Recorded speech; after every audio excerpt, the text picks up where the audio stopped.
Bonjour à tous, aujourd'hui nous allons parler de l'éducation sentimentale. Il s'agit d'un roman de Gustave Flaubert, publié en 1869.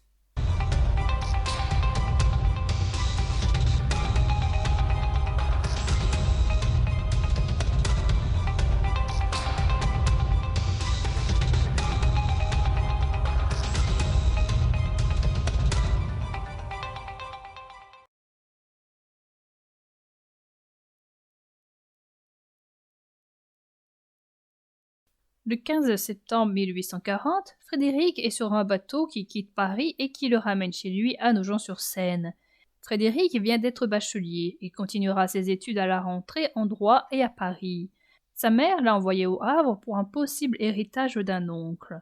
Sur le bateau, Frédéric rencontre Jacques Arnoux, avec qui il échange quelques propos. Monsieur Arnoux est propriétaire de l'Art industriel, qui est un journal de peinture et en même temps un magasin de tableaux. Ensuite, Frédéric voit une femme accompagnée d'un enfant et d'une domestique.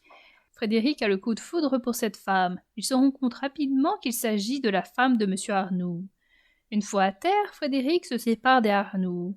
Isidore, le domestique de sa mère, vient le chercher. Sur le chemin du retour, Isidore lui parle de mademoiselle Louise qui a voulu monter dans la voiture pour venir chercher Frédéric. Frédéric arrive chez sa mère où il y a des invités.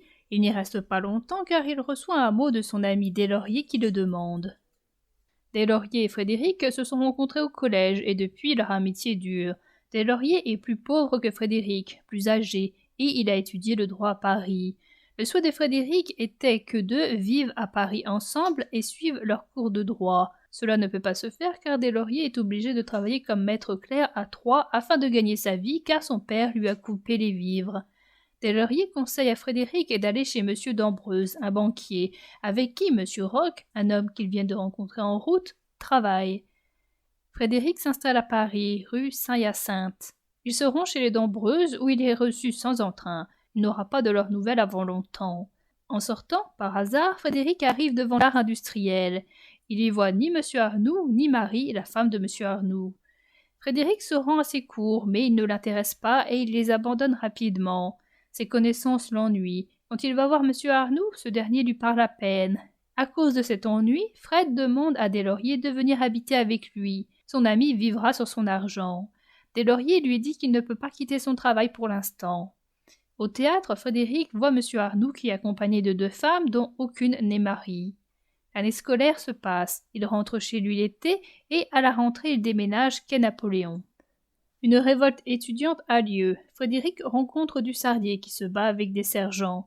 Dussardier est embarqué et mis en garde à vue. Frédéric s'y rend avec Hussonnet. Hussonnet lui apprend qu'il travaille parfois pour M. Arnoux.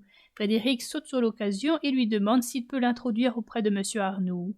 Quand Frédéric entre avec son ami dans le magasin, l'art industriel accueille plusieurs artistes, dont Pellerin, qui est un peintre raté. Frédéric apprend par Pellerin qu'Arnoux est infidèle vis-à-vis de son épouse, mais que Marie est fidèle. Frédéric y retourne. Il apprend que Marie n'habite pas à l'étage comme il le croyait. Deslauriers vient enfin s'installer avec Frédéric. Le jour de son arrivée, Frédéric est enfin invité chez Arnoux. Il laisse son ami pour la soirée. Frédéric se rend à la demeure des Arnoux. Sont présents monsieur et madame Arnoux, leur fille mademoiselle Marthe et d'autres invités. Frédéric n'a d'yeux que pour Marie.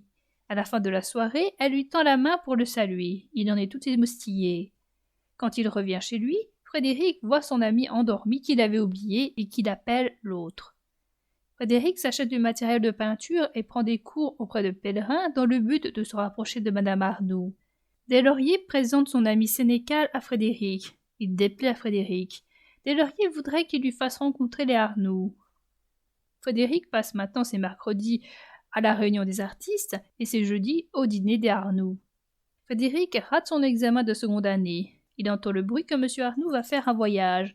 Frédéric pense trouver madame Arnoux seule. Il ne retourne pas chez sa mère cet été-là. Il lui demande de l'argent pour des cours supplémentaires afin de réussir ses examens de rattrapage de novembre. Avec l'argent, il s'achète de beaux vêtements.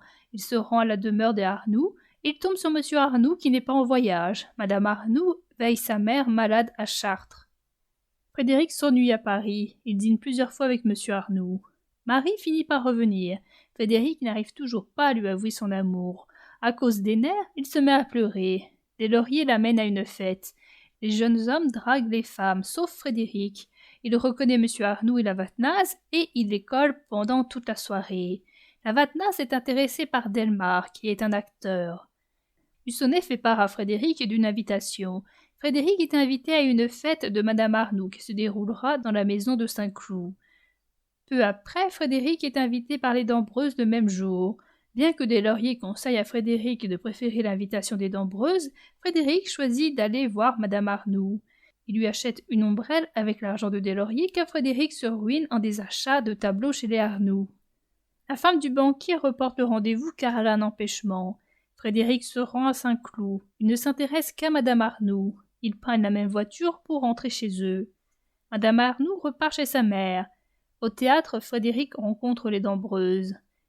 Frédéric revient chez sa mère. Elle lui avoue qu'ils sont ruinés. Frédéric ne pourra plus aller à Paris pour suivre ses études. Il devra travailler comme clerc. Frédéric laisse à Paris l'appartement à Deslauriers qui le partage avec Sénécal. À Nogent, Frédéric fréquente la fille du père Roch qui a maintenant 12 ans.